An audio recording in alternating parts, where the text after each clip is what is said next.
Dear students, आज हम discuss करेंगे कॉन्सेप्ट ऑफ इलेक्ट्रिक फील्ड।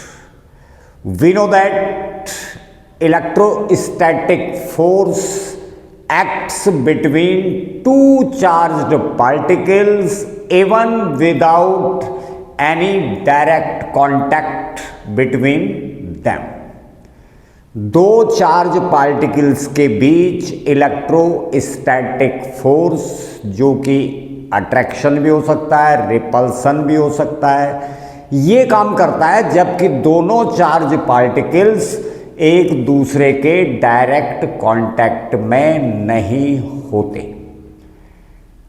अगर हम मैकेनिक्स की बात करें और सोचें, अगर हम किसी बॉडी को धकेलते हैं तो हम जो फोर्स लगाते हैं वो बॉडी के कांटेक्ट में आकर लगाते हैं।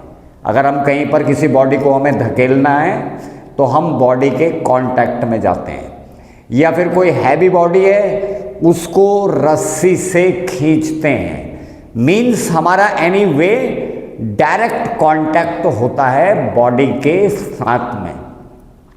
लेकिन अगर कोई मैग्नेट हो और इसके पास हम कोई आयरन ब्लॉक रखते हैं तो ये मैग्नेट आयरन ब्लॉक को अपनी ओर खींच देती है, जबकि इन दोनों के बीच में कोई डायरेक्ट कांटेक्ट नहीं है। तो मैकेनिकल फोर्स जिनकी हमने बात की वो तो हमें दिखाई देता है कि वहां पर फोर्स जो लगा रहा होता है वो बॉडी के साथ डायरेक्ट कांटेक्ट में होता है। लेकिन मैग्नेट के केस में मैग्नेट और आयरन ब्लॉक के बीच कोई कांटेक्ट नहीं है, लेकिन फिर भी वहां पर फोर्स काम कर रहा है। ऐसे ही दो इलेक्ट्रिक चार्ज पार्टिकल्स या चार्ज बॉडीज के बीच में जो इलेक्ट्रोस्टैटिक फोर्स लगता है वो बिना कांटेक्ट के, दोनों चार्ज एक दूसरे के कांटेक्ट में नहीं है, फिर भी वहां पे इलेक्ट्रोस्टैटिक फोर्स काम कर रहा है। ऐसे फोर्सेस को बोलते हैं एक्शन एट डिस्टेंस फोर्स।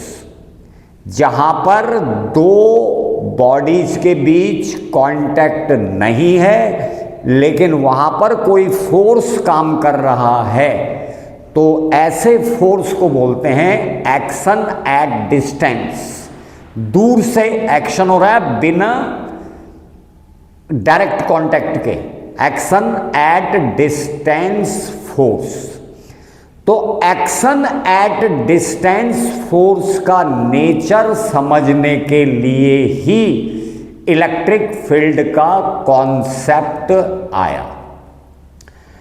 कोई भी चार्ज हम यहां पर मान लेते हैं, जैसे एक चार्ज मान लिया मैंने +Q। ऐसा माना गया कि ये चार्ज स्पेस में अपने चारों तरफ एक इलेक्ट्रिकल एनवायरनमेंट बना देता है। An electric charge assumed to form an electrical environment in space around it। और इस स्पेस को, ये जो रीजन है, को इलेक्ट्रिक फील्ड बोला गया। फील्ड में जो फील्ड लिखा हुआ है तो एक रीजन के लिए लिखा हुआ है। ऐसे भी बोल सकते हो simple, the region around a charge, the region around a charge. अब मैंने पहले भी बोला था कि चार्ज का असर जानने के लिए हमें कोई दूसरा चार्ज लेना होगा, उस पे अगर अट्रैक्शन या रिपल्सन काम कर रहा है तब जाके ये कंफर्म होता है कि वहां पर कोई ताकत काम कर रही है जो कि बिना कांटेक्ट के, जो बिना डायरेक्ट कांटेक्ट के एग्जिस्ट कर रहा है। तो इलेक्ट्रिक फील्ड को हम ऐसे भी बोल सकते हैं कि कोई भी चार्ज अपने चारों तरफ एक इलेक्ट्रिकल एनवायरनमेंट तैयार कर रहा है। उस इलेक्ट्रिक एनवायरनमेंट में दूसरा चार्ज अपने ऊपर इलेक्ट्रोस्टैटिक अट्रैक्शन और रिपल्सन महसूस करता है, उसके लिए टर्म यूज किया गया इलेक्ट्रिक फील्ड। दूसरे शब्दों में हम ऐसे भी बोल सकते हैं कि जो चार्ज होता है वो अपने अराउंड स्पेस जो उसके चारों तरफ है को मॉडिफाई कर देता है। उस मॉडिफाइड स्पेस में दूसरा चार्ज अपने ऊपर इलेक्ट्रोस्टैटिक फोर्स महसूस करता है। तो electric field the space around a charge in which any other charge experiences electrostatic force acting on it। इसके लिए हमने पहले भी बोला था, यहां पर दो चार्जेज के बीच कोई डायरेक्ट कांटेक्ट नहीं है, ऐसे फोर्सेस को बोला जाता है एक्शन एट डिस्टेंस फोर्स। तो ये इलेक्ट्रिक फील्ड, अब इलेक्ट्रिक फील्ड को क्वांटिटेटिवली समझने के लिए, क्वांटिटेटिव का मतलब होता है कि उसकी कोई वैल्यू, एक होता है क्वालिटेटिव, उसमें तो हम उसका नेचर जानेंगे, उसकी और क्वालिटीज की बात करेंगे। क्वांटिटेटिव का मतलब इसको हम कितनी वैल्यू दें, मतलब इसकी वैल्यू कैसे कैलकुलेट करें। एक बात ध्यान रखें, जो चार्ज इलेक्ट्रिक फील्ड प्रोड्यूस कर रहा है उस चार्ज को नाम देते हैं सोर्स चार्ज। जैसे ये मेरा चार्ज है Q, इसको हमने नाम दिया सोर्स चार्ज। ये अपने चारों तरफ जो स्पेस है इसको मॉडिफाई कर देता है। इस स्पेस को बोला जा रहा है इलेक्ट्रिक फील्ड। अब इस स्पेस में अगर हम किसी दूसरे चार्ज को रखते हैं तो उसके ऊपर इलेक्ट्रोस्टैटिक अट्रैक्शन और रिपल्सन ये काम करता है। उस जो चार्ज को हम टेस्ट करने के लिए इलेक्ट्रिक फील्ड में रख रहे हैं उसको एक नाम दिया टेस्टिंग चार्ज। सपोज ये Q0 है, दिस इज टेस्टिंग चार्ज, क्योंकि हम इलेक्ट्रिक फील्ड को चेक कर रहे हैं तो उस चार्ज का नाम दिया testing charge. Quantitatively electric field या इलेक्ट्रिक फील्ड इंटेंसिटी, उसकी तीव्रता कितनी है या उसके अंदर कितनी स्ट्रेंथ है, ये एक ही बातें हैं। इलेक्ट्रिक फील्ड बोलें, इलेक्ट्रिक फील्ड की इंटेंसिटी बोलें, उसका असर कितना तेज है या उसके अंदर कितनी ताकत है, इलेक्ट्रिक फील्ड स्ट्रेंथ क्या है, ये तीनों एक ही बात है। अब ये जो टेस्टिंग चार्ज है Q0, ये भी हमने प्लस मान लिया। इस टेस्टिंग चार्ज पर जो फोर्स काम करेगा फील्ड के अंदर, ये हमने किसी पॉइंट पे रखा हुआ है टेस्टिंग चार्ज Q0। तो इस पॉइंट पर कितना फोर्स काम कर रहा है, अगर यहां पर इलेक्ट्रिक फील्ड है तो यहां पर फोर्स काम करेगा इसके ऊपर। क्वांटिटेटिवली डिफाइन करने के लिए इलेक्ट्रिक फील्ड इंटेंसिटी को ऐसे डिफाइन कर दिया गया, the electrostatic force acting on a unit, one मान के कर दिया, unit positive charge in electric field is called intensity of electric field और इलेक्ट्रिक फील्ड स्ट्रेंथ और सिंपली इलेक्ट्रिक फील्ड। ये Q सोर्स चार्ज है, ये Q0 टेस्टिंग चार्ज है जो हम चेक करने के लिए रख रहे हैं, इलेक्ट्रिक फील्ड का एग्जिस्टेंस चेक करने के लिए यहां पे रख रहे हैं, इसको नाम दिया टेस्टिंग चार्ज। इस पॉइंट पर इलेक्ट्रिक फील्ड है या नहीं है वो इसको पता लगेगा। इसको कैसे पता लगेगा, इसको इलेक्ट्रोस्टैटिक रिपल्सन महसूस होगा कि कोई धकेल रहा है मुझे दूर, क्योंकि ये पॉजिटिव है ये भी पॉजिटिव है, तो यहां पर रिपल्सन काम करेगा। तो हम बोलेंगे अगर इस पर यहां रिपल्सन, इलेक्ट्रोस्टैटिक रिपल्सन लग रहा है, इलेक्ट्रोस्टैटिक फोर्स काम कर रहा है, तो हम बोलेंगे पॉइंट P पर इलेक्ट्रिक फील्ड एग्जिस्ट कर रहा है।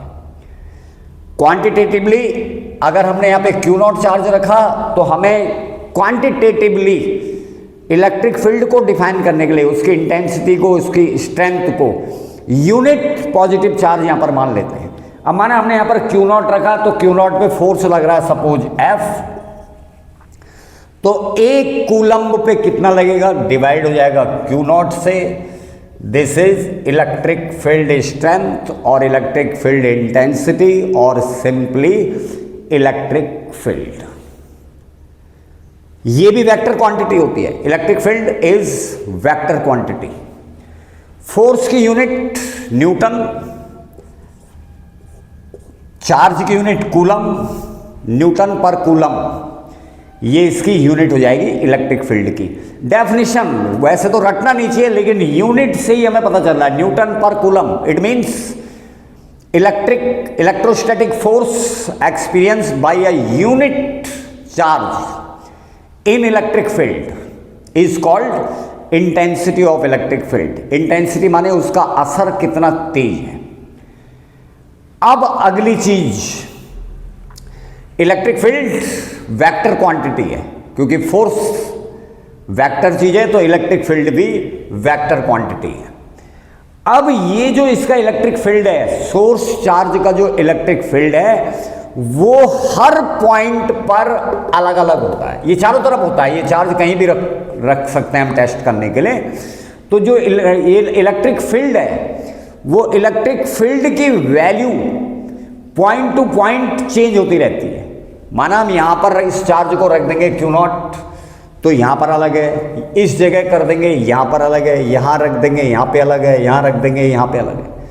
मतलब इलेक्ट्रिक फील्ड की जो वैल्यू है वो हर पॉइंट पर अलग अलग है, क्योंकि Q0 चार्ज को अगर हमने अलग अलग पॉइंट्स पे रखा तो उस पे लगने वाला इलेक्ट्रोस्टैटिक फोर्स अलग अलग आया।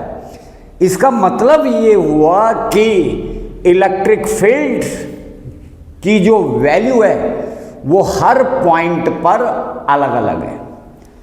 तो एक प्रकार से थोड़ा सा इसको जनरल या ब्रॉड सेंस में अगर हम कहें तो इलेक्ट्रिक फील्ड एक सिंगल वेक्टर नहीं है, ये एक वेक्टर फील्ड है, पूरा एक वेक्टर फील्ड है, क्योंकि इसकी वैल्यू अलग अलग पॉइंट पर अलग अलग है। तो इलेक्ट्रिक फील्ड को हम एक फील्ड वेक्टर मतलब वेक्टर फील्ड बोल सकते हैं, जिसकी वैल्यू डिपेंड करेगी डिस्टेंस पर। तो ये हम ऐसा लिख देते हैं ER। और अब अगर हमें फोर्स उस पॉइंट पे चाहिए तो चार्ज से ये मल्टीप्लाई हो जाएगा, F = Q0 ER। ये R का मतलब ये डिस्टेंस से मतलब है, तो F = Q0 ER। यहां पर हमने जैसे क्वांटिटेटिवली E = लिखा हुआ है F/Q0। मैथमेटिकली ये चीज और ये चीज सेम लग रही है, लेकिन इनको थोड़ा सा इनका जो मैसेज है वो अलग अलग है। यहां पर ये जो इस एक्सप्रेशन को, ये दोनों चीज मैथमेटिकली सेम है कि ये Q0 यहां लिख दिया मैंने तो F बन गया, लेकिन इनका मैसेज थोड़ा अलग अलग है। मैसेज इससे अगर हम पढ़ें या इससे कोई मैसेज लें तो इसका अर्थ यह है कि फोर्स से इलेक्ट्रिक फील्ड बन रहा है, क्योंकि E = लिखा जा रहा है F/Q0। लेकिन इससे जो मैसेज आ रहा है वो मैसेज ये आ रहा है कि इलेक्ट्रिक फील्ड से फोर्स बन रहा है। तो एक्चुअल में रियलिटी में फोर्स से इलेक्ट्रिक फील्ड नहीं बनता, ये थोड़ा सा ध्यान रखना है। मतलब थोड़ी सी अपनी पढ़ाई को लेवल, अपने दिमाग का लेवल थोड़ा सा बढ़ाते रहोगे, तब जाके कुछ एडवांस लेवल में पहुंचोगे किसी भी एग्जाम के। ये एक्सप्रेशन सेम है मैथमेटिकल सेंस में, क्योंकि ये लिखा है E = F/Q0। अगर हम Q0 यहां कर देते हैं तो F बराबर यही बन जाएगा। लेकिन ये जो मैसेज है, इन दोनों का मैसेज अलग अलग है। इस एक्सप्रेशन से हम क्या देख रहे हैं कि E फोर्स से बन रहा है।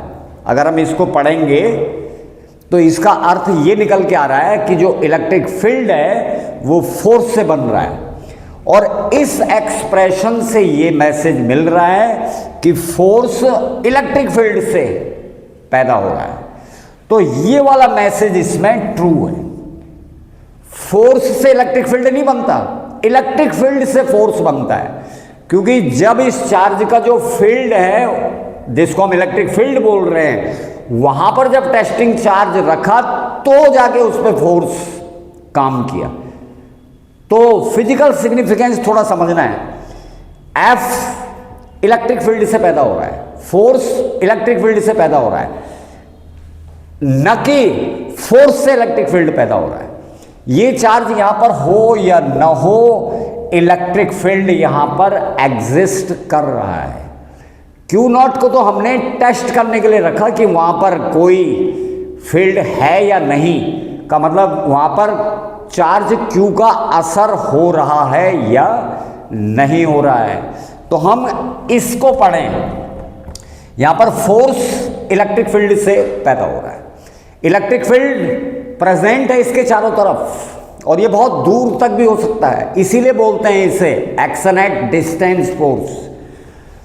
उस फील्ड ने, अगर इसको और गहराई से थोड़ा सोचो तो चार्ज ने नहीं लगाया इस पे फोर्स, इस पे फील्ड ने लगाया। भले ही वो फील्ड चार्ज का ही है, लेकिन जो फोर्स लगा वो इसके फील्ड ने लगाया।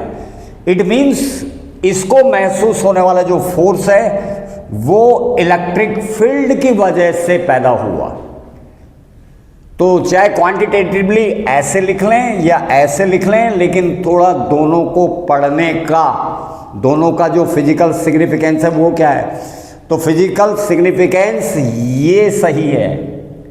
इससे ये पढ़ने में आ रहा है कि ये जो फोर्स है इलेक्ट्रिक फील्ड से पैदा हुआ है, तो वाकई में इलेक्ट्रिक फील्ड से ही फोर्स बनता है जो टेस्टिंग चार्ज है क्यू नॉट। फोर्स से इलेक्ट्रिक फील्ड नहीं बन रहा है, इलेक्ट्रिक फील्ड से फोर्स बन रहा है। न्यूमेरिकली लिखने में, मैथमेटिकली एक ही सेंस है। ये चार्ज यहां पर हो या ना हो, इलेक्ट्रिक फील्ड वहां पर प्रेजेंट है। तो ये था इलेक्ट्रिक फील्ड। जो इलेक्ट्रिक फील्ड पैदा, ये एक प्रकार से मॉडिफाइड स्पेस है। चार्ज अपने चारों तरफ एक स्पेस क्रिएट कर देता है, मॉडिफाई कर देता है, जिससे कि वहां पर कोई भी और टेस्ट चार्ज रखते हैं तो वो अपने ऊपर इलेक्ट्रोस्टैटिक अट्रैक्शन, रिपल्सन ये महसूस करता है। ये मॉडिफाइड स्पेस है, और ये मॉडिफाइड स्पेस 3D के बाद होता है।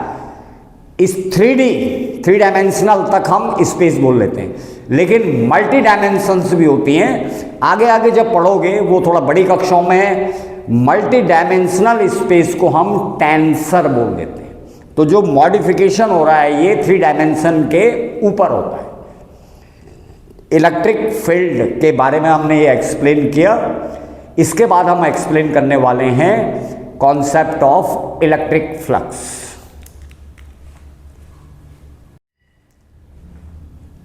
इलेक्ट्रिक फ्लक्स, फ्लक्स जो शब्द इसके साथ में जुड़ा हुआ है, इलेक्ट्रिक फ्लक्स, तो फ्लक्स का लिटरल मीनिंग है बहाव। फ्लो के लिए यूज होता है फ्लक्स। लाइट में भी यूज होता है, लाइट का फ्लक्स। जैसे कोई बल्ब जल रहा है, उससे जो रेज निकल रही हैं वो फ्लक्स, उसके लिए शब्द यूज करते हैं, लाइट का फ्लक्स। ऐसे ही मैग्नेट में मैग्नेटिक फ्लक्स, तो इलेक्ट्रिक में इलेक्ट्रिक फ्लक्स। एक्चुअल में अगर कोई भी फील्ड, वेक्टर फील्ड होता है, तो उसके साथ एक प्रॉपर्टी जुड़ी होती है जिसे वेक्टर फ्लक्स बोला जाता है, बहाव। तो इलेक्ट्रिक फील्ड के साथ भी इलेक्ट्रिक फ्लक्स एसोसिएटेड है। अभी अभी हमने इलेक्ट्रिक फील्ड के बारे में बताया कि कोई इलेक्ट्रिक चार्ज वो अपने चारों तरफ स्पेस को मॉडिफाई कर देता है, and it is above 3 dimension in multi dimensions. उस इलाके को हम बोल देते हैं इलेक्ट्रिक फील्ड। इसको दूसरे तरीके से भी समझने की थोड़ा सा जरूरत है। कोई भी इलेक्ट्रिक चार्ज अगर होगा तो उससे electric lines of force originate होती हैं। इसको हम ऐसा भी समझ सकते हैं, ये हम बाद में बताएंगे इलेक्ट्रिक लाइंस कैसे ड्रॉ करते हैं। कोई भी इलेक्ट्रिक चार्ज, उससे इलेक्ट्रिक लाइंस ऑफ फोर्स निकलती हैं। वो जो इलेक्ट्रिक लाइंस ऑफ फोर्स अगर किसी एरिया के थ्रू पास हो रही हो, किसी भी आर्बिट्रेरी एरिया, फिलहाल मैं ये बोल देता हूं, कोई अपने मन से कोई एरिया मान लो, तो उससे जितनी लाइंस निकलती हैं, एक आर्बिट्रेरी क्लोज्ड एरिया, उससे जितनी लाइंस पास होती हैं, उन लाइंस को उस क्लोज्ड एरिया या क्लोज्ड सरफेस से जुड़ा हुआ इलेक्ट्रिक फ्लक्स बोल दिया जाता है। अब माना मेरे पे ये चार्ज है Q, इससे इलेक्ट्रिक लाइंस चारों तरफ निकल रही होती है। बाय द वे, अगर ये पॉइंट चार्ज होता है प्लस चार्ज, इससे जो इलेक्ट्रिक फील्ड लाइंस जिनके अंदर फोर्स होता है, इलेक्ट्रिक लाइंस ऑफ फोर्स, ये बाहर की तरफ निकलती हैं ऐसे, और ये इसके चारों तरफ फैलती हैं। अब अगर इसके आसपास नजदीक कोई भी हमारा एक फ्लैट सरफेस माना है ये, तो इससे जितनी इलेक्ट्रिक लाइंस क्रॉस हो रही होंगी वो इस सरफेस से जुड़ा हुआ इलेक्ट्रिक फ्लक्स बोला जाता है नॉर्मल वे में। अब नॉर्मल वे मैं क्यों कह रहा हूं, इसमें कुछ चीजें हम ऐड करने वाले हैं आगे। मोटे तौर पे यह है कि कोई इलेक्ट्रिक चार्ज है, इस इलेक्ट्रिक चार्ज से इलेक्ट्रिक लाइंस ऑफ फोर्स निकलती हैं। ये इलेक्ट्रिक लाइंस ऑफ फोर्स इसके चारों तरफ स्पेस में फैलती हैं, किसी एक डायरेक्शन में नहीं, चारों तरफ फैलती हैं। इसके सामने अगर कोई फ्लैट सरफेस है तो उससे जितनी लाइंस निकल रही होंगी, जो उससे नहीं निकल रही हैं वो नहीं काउंट होंगी, जितनी लाइंस उससे पास होंगी वो इलेक्ट्रिक लाइंस बोली जाएंगी collectively electric flux associated with that surface. ये इलेक्ट्रिक फ्लक्स है।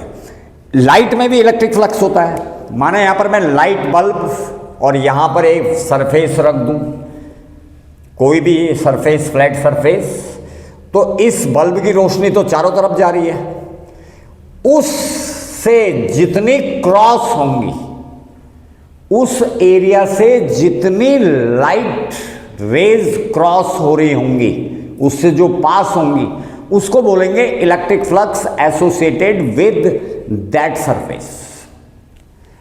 तो ऐसे ही इलेक्ट्रिक फ्लक्स, इससे इलेक्ट्रिक लाइंस निकलती हैं, और उसके सामने अगर कोई फ्लैट सरफेस है तो उस सरफेस से जितनी लाइंस क्रॉस हो रही होंगी उसे हम इलेक्ट्रिक फ्लक्स बोलेंगे एसोसिएटेड विद दैट सरफेस। ये सरफेस जैसे हमने बोला एक फ्लैट सरफेस है। अब थोड़ा सी आगे की कैलकुलेशन के लिए जो हमें चीजें चाहिए, जनरली एरिया जो होता है वो स्केलर क्वांटिटी है, मतलब जिसमें एक मैग्नीट्यूड होता है कि अगर हमारे पे कहीं पे कोई प्लॉट है तो हम ऐसे जनरली बोल देते हैं इतने स्क्वायर फीट का प्लॉट है या इतने स्क्वायर मीटर, वो जिसमें मेजर करना चाहें। तो एरिया जो है एक स्केलर क्वांटिटी के तौर पे ज़्यादातर केसेस में हमें उसका मैग्नीट्यूड चाहिए होता है, लेकिन कुछ परिस्थितियों में ऐसे होता है कि हमें एरिया के साथ ओरिएंटेशन यानी डायरेक्शन भी चाहिए होती है। अगर मैं यहाँ पे खड़े होकर बोल दूँ कि मेरे पास 1000 स्क्वायर फीट का कोई प्लॉट है, तो अब वो तो किसी भी डायरेक्शन में हो सकता है, कहीं भी। माना मुझे उसको सेल करना हो या किसी को दिखाना हो, तो यहाँ पर केवल मैं स्केलर मतलब केवल सिंपल एरिया मेजरमेंट मैंने बताया, तो उससे पूरी इंफॉर्मेशन नहीं मिल पा रही है कि वो किस जगह पे है। उसके लिए मुझे फिर थोड़ा ओरिएंटेशन बतानी है कि ये इस डायरेक्शन में है, यहाँ से इस तरफ। तो कई जगहों पे हम एरिया को वेक्टर क्वांटिटी बना लेते हैं। एरिया सामान्यतः स्केलर क्वांटिटी है जिसके अंदर एक मैग्नीट्यूड होता है, लेकिन कुछ परिस्थितियों में हम एरिया को वेक्टर क्वांटिटी बना देते हैं। तो यहाँ पर भी थोड़ा सा ध्यान रखेंगे, एरिया जो हम लेंगे वो उसमें कोई डायरेक्शन एज्यूम करेंगे तो उसको एरिया वेक्टर करके बोला जाएगा। अब ये जो चार्ज है जिससे इलेक्ट्रिक लाइंस ऑफ फोर्स निकल रही हैं, जो हम इसके साथ में एरिया, इसके अगल बगल एरिया जोड़ेंगे, एरिया एज्यूम करेंगे, वो एक फ्लैट एरिया होगा। और फ्लैट एरिया जो इसमें रखा होगा ये नॉर्मल होगा। जैसे लाइट के सेंस में समझें, ये मेरा लाइट बल्ब है, ये मेरा एरिया है, तो ये नॉर्मली इस पे लाइट गिरनी चाहिए। मतलब फ्लक्स के लिए जो एरिया है वो इसके नॉर्मल होना चाहिए, सोर्स के। तो इससे जुड़ा हुआ फ्लक्स बोला जाएगा। Electric lines passing through the flat surface, वो बोला जाएगा इलेक्ट्रिक फ्लक्स। अब इस एरिया को जितना बड़ा करोगे तो अपने आप भी थोड़ा फील भी करना होता है, साइंस को फील करके पढ़ना है। जितना इसको बड़ा करेंगे हम तो इससे और लाइन क्रॉस होंगी। इसका मतलब एरिया जितना बड़ा होगा उससे जुड़ा हुआ फ्लक्स उतना ही ज़्यादा होगा। थोड़ा फील करो। अगर मैं इसको छोटा कर दूं तो इससे अब कम लाइन पास हो रही होंगी, कुछ टाइम बाहर हो जाएंगी। तो इसका मतलब यह है कि इलेक्ट्रिक फ्लक्स एरिया पे डिपेंड कर रहा है। अगर एरिया कम हुआ तो ये कम होगा, एरिया ज़्यादा होगा तो उससे ज़्यादा लाइन पास होंगी तो फ्लक्स ज़्यादा आएगा। तो अगर इलेक्ट्रिक फील्ड की जो क्वांटिटेटिव वैल्यू होती है वो हम ये लिखते हैं E। E को अब ये जो एरिया है साथ में उससे मल्टीप्लाई हो रहा है, ये मैंने लिख दिया एरिया। अभी न्यूमेरिकली अगर इसको समझें तो फिलहाल हमारे पास इलेक्ट्रिक फील्ड है E, और जितना ज़्यादा एरिया होगा उससे हमने इसको मल्टीप्लाई कर दिया तो उससे जुड़ा हुआ इलेक्ट्रिक फ्लक्स आ जाएगा। अब इलेक्ट्रिक फील्ड है वेक्टर क्वांटिटी, एरिया ये भी वेक्टर क्वांटिटी है। इलेक्ट्रिक फील्ड, एरिया, ये दोनों ही वेक्टर क्वांटिटी है। हमने बोला अगर हमारे पास एक फ्लैट सरफेस भी है तो उसका हम एक एलिमेंट्री अगर एरिया लें, माना मैंने एक उसका छोटा हिस्सा लिया, मेरा सरफेस ये है बड़ा, इसका एक छोटा सा एरिया लिया मैंने ds, इसका जो एरिया वेक्टर होगा वो नॉर्मल, सरफेस के नॉर्मल जाना है उसने, क्योंकि वेक्टर में डायरेक्शन है तो एरिया वेक्टर सरफेस के नॉर्मल होना चाहिए। अब इलेक्ट्रिक फील्ड वहां पर E है और एरिया माने मैंने एलिमेंट्री एरिया लिया है ds, तो ये ds means electric field intensity को एरिया वेक्टर से गुणा कर दिया। अब अगर यहां पर कोई एंगल हो, मतलब इलेक्ट्रिक फील्ड की डायरेक्शन और एरिया वेक्टर की डायरेक्शन में कोई एंगल अगर बन रहा होगा, माना ये तो इलेक्ट्रिक फील्ड की डायरेक्शन है, ये एरिया वेक्टर की डायरेक्शन है और इनके बीच का एंगल है थीटा, तो हम इस डायरेक्शन में, इसी डायरेक्शन में E का कंपोनेंट ले लेंगे तो वो कंपोनेंट हमारा बन जाएगा फिर E cos थीटा। अगर हम इसको फिलहाल मैग्नीट्यूड के रूप में अगर मैं लिखूं तो E का कंपोनेंट ds के अलोंग लिया मैंने तो वो E cos थीटा, क्योंकि मुझे नॉर्मल वो लाइंस देखनी है जो नॉर्मली पास हो रही हैं सरफेस के साथ, और ये साथ में हो गया ds। अब इनको मैंने वेक्टर बना लिया, ds के ऊपर भी वेक्टर साइन लगा दिया, तो जो दो वेक्टर्स का डॉट प्रोडक्ट होता है ये तो वैल्यू है, सपोज ये भी इसकी वैल्यू है, वो फ्लक्स को हम फाई से डिनोट कर लेते हैं, तो फाई हमारा ये हो गया, phi is equal to mod of E cos theta mod of D S. तो इसको हम लिख सकते हैं phi is equal to mod of E mod of D S cos theta. तो ये बन गया ई डॉट डी एस। इसका मतलब इलेक्ट्रिक फ्लक्स किसी छोटे एलिमेंट्री एरिया से जो पास होता है वो फाई इज इक्वल टू है ई डॉट डी एस। अगर ये डी एस किसी बड़ी सरफेस का एक एलिमेंट है तो हम अगर इलेक्ट्रिक फील्ड नॉन यूनिफॉर्म हो, एक समान नहीं है हर जगह, तो हम ऐसे ऐसे छोटे छोटे एलिमेंट्री एरियाज ले लेंगे और फिर टोटल फ्लक्स जो उससे होके जा रहा होगा उसको इंटीग्रेट कर देते हैं। तो उस केस ये इसको भी डी फाई लिख देते हैं क्योंकि ये स्मॉल एरिया से पास हो रहा है। तो टोटल के लिए इसको इंटीग्रेट कर दिया जाता है, सरफेस इंटीग्रल होगा ये E dot D S. Electric field is vector quantity but electric flux is scalar quantity.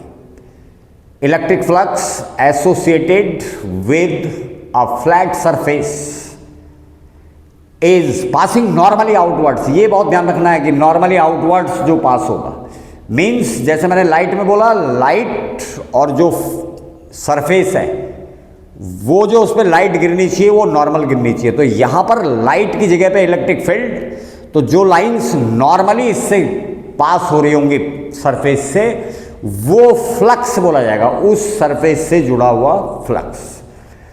कोई बड़ी सरफेस होती है तो उसको छोटे छोटे सरफेस में छोटे छोटे एलिमेंट्स में डिवाइड करके फिर टोटल कर लेते हैं। टोटल के लिए मैथमेटिक्स में इंटीग्रल होता है। तो ये था electric field and electric flux. ऐसे ही और वीडियोस देखने के लिए हमारे चैनल को लगातार सब्सक्राइब करते रहें। Thank you very much.